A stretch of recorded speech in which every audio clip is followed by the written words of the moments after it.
लोकसभा चुनाव 2024 में दोस्तों आप सभी का एक बार फिर स्वागत है। जी हाँ दोस्तों, लोकसभा की 543 सीटों का सबसे बड़ा ओपिनियन पोल इस बार देश में किसकी बनेगी सरकार। जी हाँ दोस्तों, ओपिनियन पोल लेकर आपके सामने हाजिर हो चुके हैं। इस बार का ओपिनियन पोल काफी महत्वपूर्ण हो चला है। ओपिनियन पोल में वर्तमान में बड़े बदलाव होते हुए नजर आ रहे हैं। जी हाँ दोस्तों, देश में अब की बार किसकी सरकार है, लोकसभा चुनाव में इस बार कौन मारेगा बाजी। दोस्तों, लोकसभा चुनाव की एक एक लोकसभा सीट के बारे में आपके सामने संपूर्ण जानकारी रख रहे हैं। दोस्तों, वीडियो लाइक कर दीजिए और चैनल पर पहली बार हैं तो नीचे रेड कलर के बटन दबाकर चैनल को सब्सक्राइब जरूर कर दीजिए। आंध्र प्रदेश की 25 सीट पर इंडिया गठबंधन 3 सीटों पर, जबकि एनडीए यहां पर 22 सीटें जीतता हुआ दिखाई दे रहा है। जबकि दोस्तों अगर हम बात करें, आंध्र प्रदेश काफी महत्वपूर्ण राज्य है। जी हां दोस्तों, आंध्र प्रदेश में इस बार प्रधानमंत्री मोदी का जलवा हमें देखने को मिलता हुआ साफ तौर पर नजर आ रहा है। तो कहीं ना कहीं दोस्तों यहाँ पर बड़े बदलाव होते हुए साफ तौर पर नजर आ रहे हैं। वर्तमान की परिस्थिति यही कहती है। जबकि अगर कर्नाटक की बात करें तो यहाँ पर 28 लोकसभा की सीटें आती हैं। 28 लोकसभा सीटों में से एनडीए यहाँ पर 25 सीटों पर, जबकि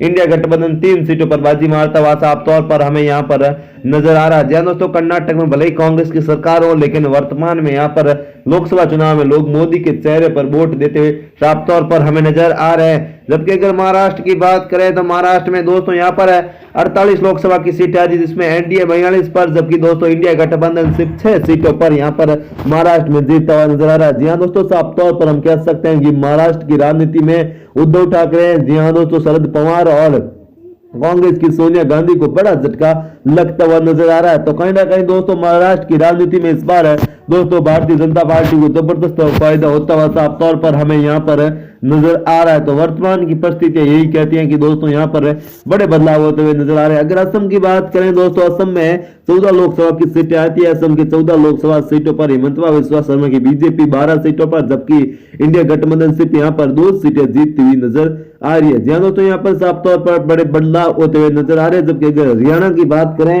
तो हरियाणा में 10 लोकसभा की सीटें आती है। जी हाँ दोस्तों, हरियाणा में नए मुख्यमंत्री के शपथ लेने के बाद कहीं ना कहीं बीजेपी को जबरदस्त फायदा हो रहा है। 10 सीटों में से एनडीए यहाँ पर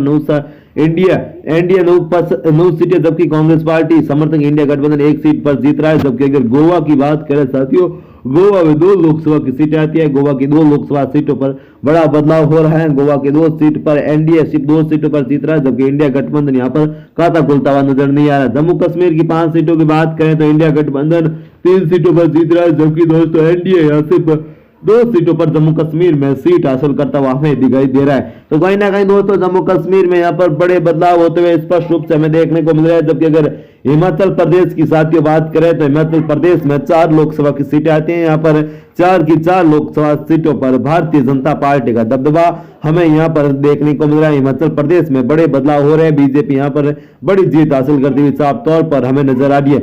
अगर पंजाब की साथियों बात करें तो पंजाब में 13 लोकसभा की सीटें आती है। 13 लोकसभा सीटों में से एनडीए 5 सीटों पर, इंडिया गठबंधन 8 सीटों पर यहाँ पर बाजी मारता हुआ साफ तौर पर हमें नजर आ रहा है। जी हाँ दोस्तों, पंजाब में बड़े बदलाव होते हुए साफ तौर पर नजर आ रहे हैं। पंजाब के 13 सीटों पर दोस्तों इंडिया गठबंधन को जबरदस्त सफलता मिल रही है, लेकिन एनडीए भी दोस्तों यहाँ पर 5 सीटें पंजाब में जीतता हुआ साफ तौर पर हमें नजर आ रहा है। तो ऐसे में दोस्तों यहाँ पर बड़े बदलाव होते हुए साफ तौर पर नजर आ रहे हैं। अगर दोस्तों इसी बीच अगर गुजरात की बात करें, गुजरात की 26 लोकसभा सीटों पर भारतीय जनता पार्टी 26 की 26 सीटों पर भारतीय जनता पार्टी यहाँ पर जीत हासिल करती हुई दिखाई दे रही है। 26 की 26 सीटों पर गुजरात में बीजेपी क्लीन स्वीप करती हुई नजर आ रही है। उत्तर प्रदेश की 80 लोकसभा सीटों की बात करें तो उत्तर प्रदेश में भारतीय जनता पार्टी को जबरदस्त सफलता मिलती हुई दिखाई दे रही है।